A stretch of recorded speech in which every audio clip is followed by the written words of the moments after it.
Bonjour à tous et bonjour à toutes, bienvenue sur la nouvelle vidéo de Maître Dioscuros.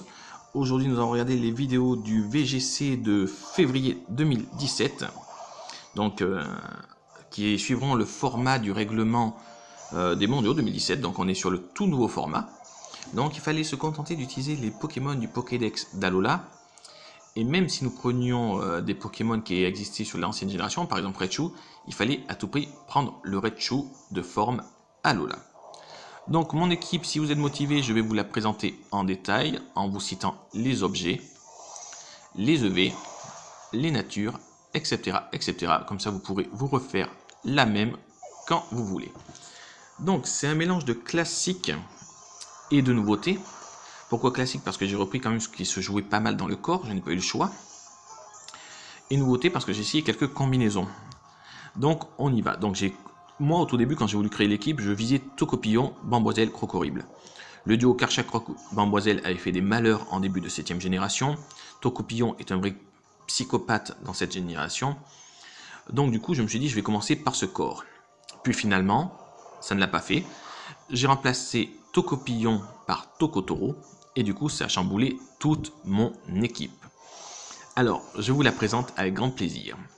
Le premier à être arrivé dans cette équipe finale sera Tarpo. Il tient la baie Citrus pour lui remonter un peu de PV. Il a le talent Crachin. Il est investi en PV avec 252 EV en PV, 108 EV en défense, 4 en attaque spéciale, 76 en défense spéciale, 68 en vitesse. Il est de nature modeste pour faire un maximum de dégâts. Il tient comme attaque Ébullition, Laser Glace, Requiem et Abri. Pourquoi est-ce que j'ai choisi Tarpo? J'ai mes raisons.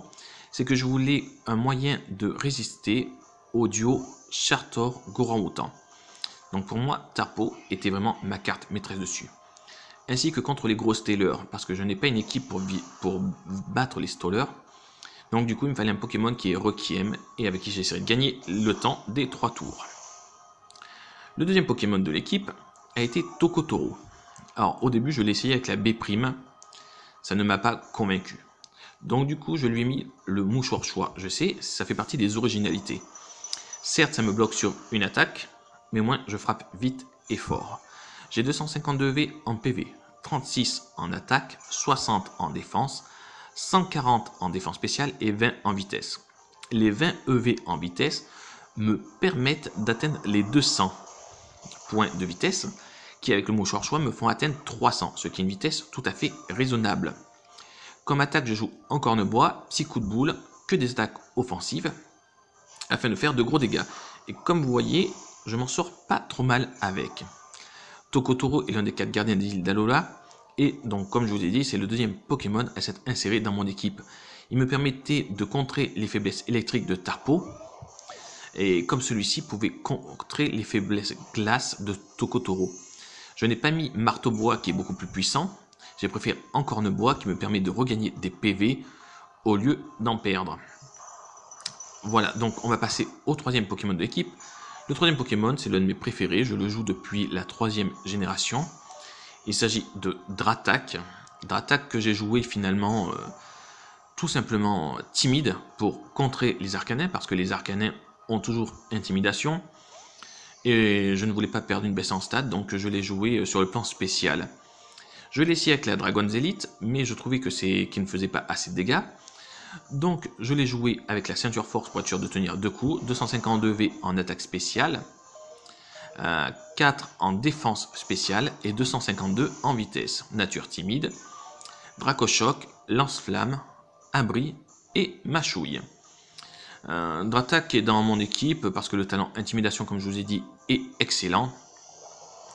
Et voilà, malheureusement dans cette équipe je n'ai pas mis d'attaque Z, peut-être que je le regretterai sur les 3 jours, on verra bien. Pour l'instant c'est plutôt bien parti. Le Pokémon suivant qui est Magnézone. Magnézone avec Reste, talent fermeté, également pour être sûr de tenir 2 coups. Il a 252 V en PV, 44 en défense, 80, que je dise pas de bêtises, 88 en attaque spéciale, 44 en défense spéciale et 80 en vitesse. Et de nature modeste, ses attaques sont tonnerre, luminocanon, abri et clonage. Pourquoi 80 en vitesse? C'est très simple. Ça me permet de rendre Bamboiselle inutile face à moi, car je suis plus rapide. Et surtout, si je me clone, c'est fini pour Bamboiselle. C'était vraiment mon contre ce Pokémon qui peut être assez embêtant. Le Pokémon suivant dans l'équipe, vous allez peu le voir en vidéo parce que finalement je l'aurais peu utilisé pour l'instant. Il s'agit du très classique en cette 7ème génération, Porygon 2. Alors là je suis resté, comme je redis le mot, classique, en le jouant avec Evolurock, 252 EV en PV, 92 en défense, 164 en défense spéciale, 0 IV en vitesse, pardon. Je le joue de nature modeste pour faire un peu plus mal. Il tient les attaques distorsion, laser glace, tonnerre et soin. Donc voici pour l'équipe de base. Et là vous allez me dire, il en manque un. Alors pourquoi est-ce qu'il en manque un? C'est très simple. C'est que, enfin non, il en manque pas un, je vais vous le dire, c'est lequel. Mais je veux dire, pourquoi est-ce que je le cite en dernier? C'est parce que j'ai hésité. Une fois que mon équipe a été terminée, je me suis dirigé vers Grotanmorve. Grotanmorve que je trouvais excellent. Grotanmorve que je trouvais excellent parce que bon, son double type le rend très sympathique. Donc j'en avais monté un avec l'abbé Figgy, j'en avais monté un avec la veste combat, investi avec 252 en PV, 44 en attaque, 108 en défense, 100 en défense spéciale et 4 en vitesse. De nature rigide avec sabotage, direct toxique, ombre portée et abri. Voilà, le problème c'est que ombre portée, nous avons beaucoup de Tokopion qui sortent. Donc ombre portée, j'avais peu de chance de pouvoir l'utiliser lors du combat. Et je me suis dit que Grotanmorve allait être très utilisé. Donc du coup j'ai changé mon fusil d'épaule et je suis parti pour utiliser Hariyama. Donc c'est vrai que c'est un Pokémon que j'ai peu joué, mais je me rappelais qu'une très bonne amie à moi, Swan Mélanie, l'avait utilisé dans une équipe et il avait très bien tourné. Donc je suis parti sur cet Hariyama qui a bluff, sabotage, close combat et bien sûr abri. Bien que je voulais mettre garde large, mais finalement j'ai mis abri. Donc il est de nature rigide, il a 252 EV en attaque, 128 en défense, 128 en défense spéciale. Il fait très bien son boulot. Comme vous pouvez voir, il me permet de bluffer les adversaires et de garder l'avantage. Donc par exemple contre Cocobaf, l'avantage c'est que je peux doser ma force. Et ça m'a permis de le manger petit à petit. Parce que si j'avais fait un gros dégât, son talent aurait fait en sorte que je perde le même nombre de PV que je lui aurais retiré. Et ceci ne m'intéressait vraiment pas du tout. Donc voilà. Donc comme on peut voir, l'équipe est assez efficace. J'ai un Porygon qui est assez polyvalent. Si on me lance une distorsion, je peux remettre les dimensions comme il faut en lançant une distorsion aussi à mon tour. Ou je peux aussi tenir le coup parce que j'ai une équipe relativement lente également. Donc nous allons voir que Grotanmorve est vraiment très embêtant parce que il va tenir tout le long du combat. Mais comme j'ai vu que la personne essayait surtout de gagner du temps, qu'il n'avait pas prévu un gros combat, je ne vais pas forcément me focaliser sur Grotanmorve. Bêtise que j'ai faite, c'est que dans ce match-là, celui que vous voyez à l'instant, dans les 4 que j'ai sélectionnés, je n'avais pas sélectionné Tarpo. Et en fait, je pensais laisser l'autre tranquillement se booster pour faire un rock qui m'a pris. Mais malheureusement, j'avais pas Tarpo. Donc il a fallu improviser. Donc le niveau du tournoi est assez bon. Hein. Bon, là j'ai fait mes 15 premiers combats. J'ai eu la chance d'en gagner 12 et d'en perdre 3. Dont un que je trouve qu'on aurait pu me dire match nul. Hein, parce qu'on tombe tous les deux suite à la fin de ma distorsion. Et je sais pas pourquoi, il cède... enfin, je sais pas pourquoi, si je sais pourquoi, mais malheureusement, il donne la victoire à mon adversaire. Donc Dratak sur ce coup-là, eh bien, vu que Grotanmorve n'est pas un gros danger pour moi à l'heure qu'il est, je vais faire un double focus sur Dratak.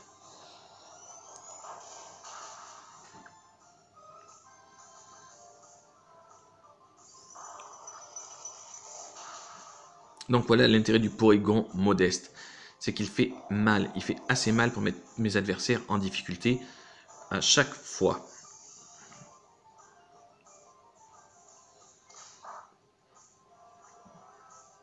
Donc le niveau de ces tournois-là est toujours très intéressant parce que ça marche un peu comme à la Coupe du Monde. Vous allez faire vos 3-4 premiers matchs et vous allez les trouver d'un niveau moyen. Et puis le scoring va se faire et vous allez trouver des adversaires de plus en plus durs. Et c'est un peu comme une Coupe du Monde de foot. Quand au premier tour vous tombez sur les îles Féroé et Saint-Marin, vous rigolez. Quand vous arrivez face à l'Allemagne, le Brésil et l'Espagne, vous rigolez moins. C'est un peu pareil. Plus vous montez en niveau, plus vos adversaires sont forts, parce qu'il y en a qui viennent juste pour s'amuser, il y en a qui viennent pour récupérer la récompense, et puis il y a ceux qui viennent pour gagner des championships. Et là, à ce niveau-là, c'est beaucoup plus intéressant, car nous pouvons retrouver des très très grands dresseurs.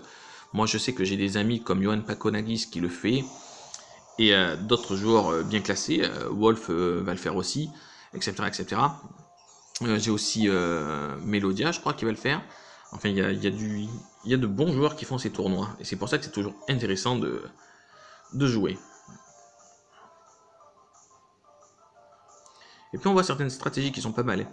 La dernière fois, j'ai joué contre un ami à moi, enfin, qui fait du VGC, qui est plutôt assez bien titré, qui avait un petit combo avec Evoli qui se boostait avec son attaque Z et qui faisait un relais sur un Dratak assez défensif. C'était d'assez bon niveau. Après, il faisait venir un Porygon Z qui faisait boost et qui copiait les boosts de Dratak. C'était une très très bonne stratégie.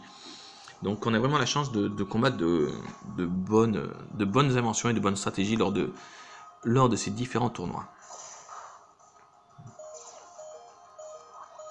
Bon, le match s'éternise un peu dans le vide puisque bon, on sait que je vais le gagner là. Il n'y a pas de suspense. Mais malheureusement, son Pokémon a reflet, donc on le rate de temps en temps. C'est long. Voilà, on peut dire que c'est long. Bon, moi je suis pas déçu de l'équipe que j'ai faite, j'en suis même assez satisfait. Je suis un peu déçu qu'on soit bloqué sur le Pokédex uniquement d'Alola. Je ne le cacherai pas. Mais ça permet de voir d'autres Pokémon, ça veut dire que du coup, on sait que cet été, on ne croisera pas de Démétéros, de Fulguris, les Pokémon totémiques qui avaient fait un peu la loi sur la 6ème génération. Donc voilà, c'est vrai qu'on est sur un nouveau méta et on va pas s'en plaindre. Moi, pour ma part, je l'avais déjà dit sur une de mes vidéos, j'ai beaucoup aimé cette 6ème génération. Mais c'est vrai que qu'on avait souvent des Pokémon semi-légendaires. Bon, là, c'est un peu le cas. Vous remarquerez, à part de rares exceptions, vous allez trouver sur énormément de... Les équipes sont généralement composées d'une Ultra Chimère, d'un Gardien des îles et d'un ou deux Pokémon chiants. Ça, c'est presque systématique. Donc, du coup, on est un peu obligé de faire avec. Moi, je n'ai pas voulu mettre de Chimère, même si j'ai hésité, il faut l'avouer. Mais voilà. Bon, on pourra dire que pour l'instant, je n'ai... Enfin, bien sûr, j'ai rencontré le fameux corps qui fait sa loi depuis un petit moment, le corps composé de Arcanin, Katagami, Tokopisco, qui est un corps très efficace finalement, et qu'il ne faut pas prendre à la légère. Si je devais faire un peu la fiche de l'équipe type de VGC, je dirais que... qu'est-ce qui pourrait représenter 6 Pokémon de ce tournoi? Eh bien, c'est très simple, je dirais Tokopisco, Katagami, Arcanin, Karchakroc. Ce sont vraiment les 4 principaux plus joués. Après, je dirais Porygon en 5ème position. Et après, j'hésite. J'hésite entre 3 en fait. Soit le gros Tadmorve d'Alola. Ouais, j'ai le gros Tadmorve d'Alola. Donc l'équipe type, pour moi, ça serait... Enfin, l'équipe type les plus utilisées, ça serait Tokopisco, Katagami, Arcanin, Karchakroc, Porygon 2 et gros Tadmorve d'Alola. C'est vraiment l'équipe type, ce que vous avez le plus de chances de croiser. Du coup, ce qu'il faut aussi le plus se méfier, car ça reste quand même des Pokémon redoutables. Là, j'aime bien l'équipe que j'ai en face de moi, parce qu'elle a une certaine dose d'originalité. Elle est mal jouée, le niveau stratégique est pas bon, ce qui va lui coûter une défaite écrasante. Déjà, faire des attaques poison qui touchent son collègue, alors qu'il sait très bien que je vais l'attaquer et tout, comme je vous ai dit, on peut trouver de tout, on peut trouver des très bons dresseurs et des moyens. Alors en l'occurrence, c'était quelqu'un d'un niveau très moyen. Pourtant, son score était de 1505, donc du coup, je me suis attendu à quelque chose de meilleur. Et puis non, c'était pas ce que j'escomptais.